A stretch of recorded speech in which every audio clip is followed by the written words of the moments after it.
আজ গুরু পূর্ণিমা।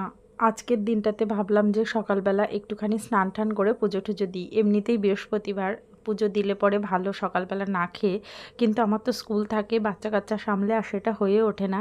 আজকে মনস্থির করেই নিয়েছি ঘুম থেকে উঠেই যে আজকে পুজো দেব স্নান করে, তারপরে আমি অন্য কিছু খাবো আর তারপরে স্কুলে যাব। তো সেই মতো করতে গিয়ে শাশুড়িও আমাকে অনেকটা হেল্প করে দিয়েছে পুজোর বাসন মাজার। আজকে পুরো সিংহাসনটাকে আমি একদম পরিষ্কার পরিচ্ছন্ন করে তারপরে ঠাকুর ঠাকুর পরিষ্কার করে আমার ক্ষুদ্র পরিসরে তাদেরকে আসন করে দিয়েছি, আর তাদের জন্য সামান্য আর কি আয়োজন করেছি। নিলে হইবে পূর্ণ, যাবে পাপ ভার।